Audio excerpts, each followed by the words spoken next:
Alright, dear friends of the Ramsey Loft, we don't have anyone specific to focus on for our videos today or photos.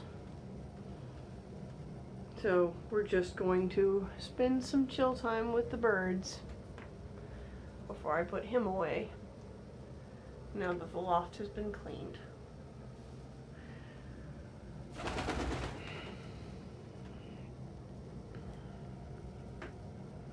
So at the end of yesterday's video, I mentioned that I would have to go back over the records. Well, I did, and found out that, yep, sure enough, Kara hatched Radish not that long ago. And he's gone on to be, from what I understand, still a fabulous therapy bird.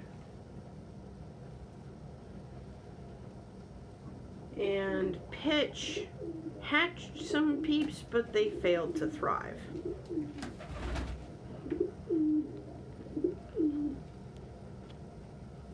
Cheeks hatched a squeaker more recently than Valentine has even attempted to. Valentine hasn't laid another clutch since the one she hatched Ellie out of. So the decision has been officially made that Valentine will retire. That's going to open up even more of a power vacuum. Sissy is going to want himself a new lady. But right now, even though he likes spending time with Valentine, that's who he wants next to him, he absolutely refuses to actually tread her, and she's getting frustrated with it.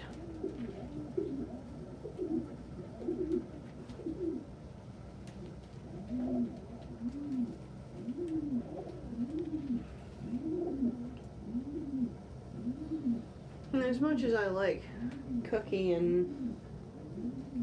oh, hi Pippin. Cookie and Pippin as a pair, I don't really care who ends up with who. I just kind of document what happens. I don't actually try to guide anything.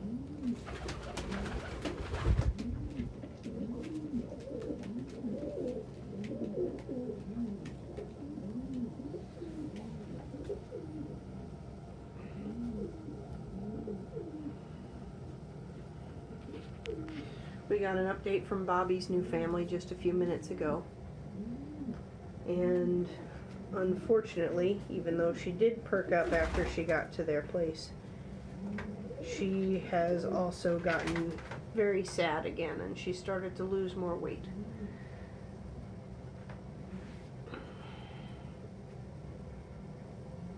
We were aware of the possibility. We were just hoping it wouldn't happen.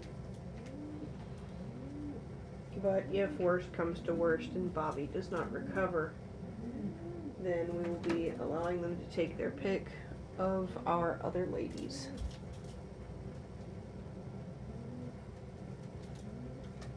Our other available ladies, I'm sorry.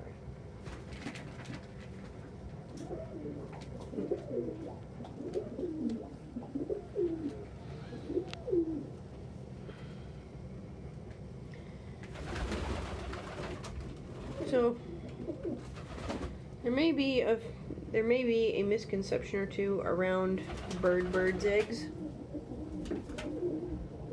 Somebody mentioned on one of the posts that, well, you don't want oops babies. Oops babies don't happen here. If a squeaker hatches, it's because I wanted to let it hatch. At any point during the 18-day incubation period, you can swap eggs out with fakes and prevent a hatching without hurting the mother bird. It's not like mammals where, oh God, I didn't take the parents away and now these babies are coming whether I want them or not.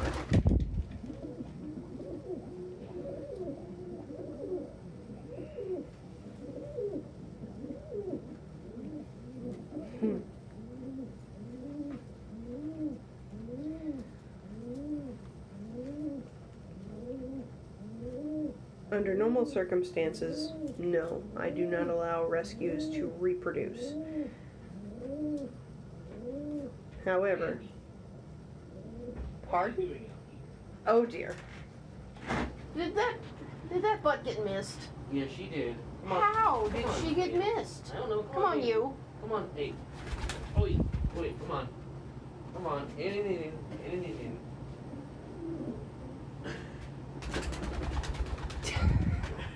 Thank you, sunshine. Everything okay, or are you just coming out to check on me?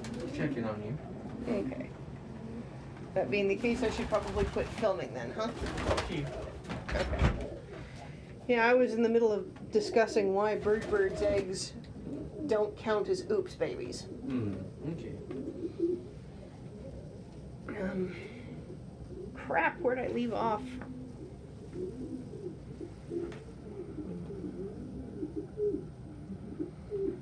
I think I left off with the fact that I can take those eggs away at any point during the 18-day incubation period, swap them out with fakes with no harm to the mother.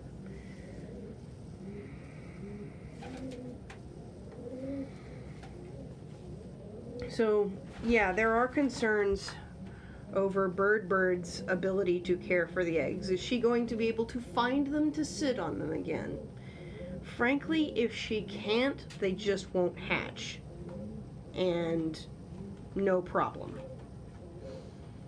If she can, and they do hatch, she knows her way around well enough that she can go from there to the food bowl and back pretty much whenever she likes, whenever she needs to. And it's a lot less likely that she will struggle to find her way back to hatched peepers because they'll cry. She has gone into the boxes on either side of that box she's sitting in, which actually does have her eggs in it. So, aside from them maybe not being fertile, it is also possible that she's left them cold long enough that they just won't hatch. She will not be able to leave squeakers like that. Squeakers will cry, so she'll be able to find them.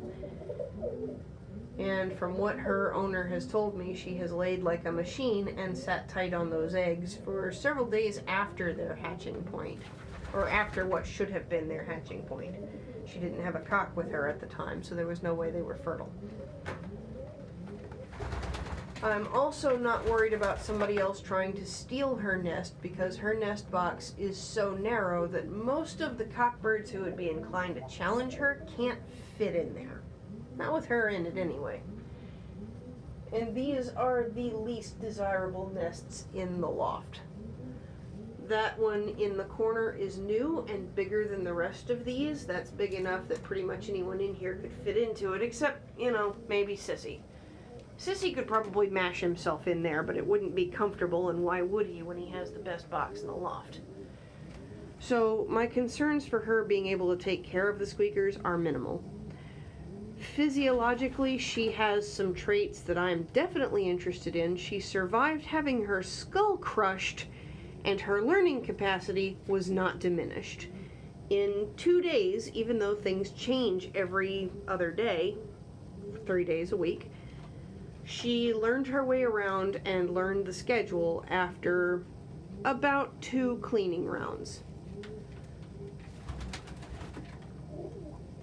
So I'm not really concerned about her finding her way around well enough to keep herself fed, to keep her squeakers fed, to take care of everybody. And the fact that she survived what she did just kind of makes her physiologically amazing. Like, that's definitely the kind of hardiness that I would want in this project. Like, the physically stronger my breeding stock can be, the better. Although I sure as hell hope nobody else has to be tested like this. Bird came from very unfortunate circumstances. And honestly, if a home comes for her before these hatch, I'm not going to be bothered by the loss. We'll just give her some fake eggs that they can take with her. Probably let her keep that box.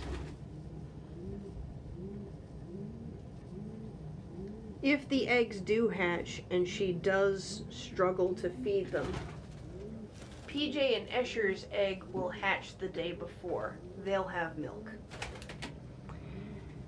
If their egg hatches and they have milk, and they struggle with all three of them being a thing, I have the brooder inside and we'll take them in just like we did for Jeff. So all potentials for harm have been mitigated to the best of my ability. If we did not have those circumstances and that equipment lined up, and if I were concerned about Bird's physical health in and of herself, there wouldn't even be a question. I would already have swapped them out for fakes.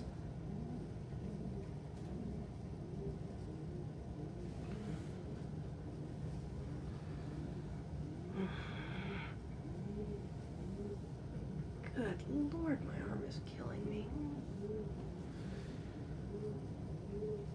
We started exercising a couple weeks ago and my arms are revolting today.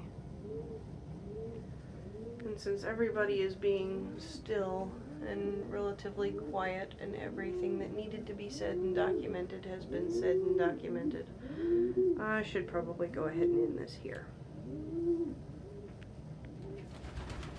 So, along with my clients and adopters, thank you to my subscribers here on YouTube, my patrons on Patreon, the friends of my Facebook page,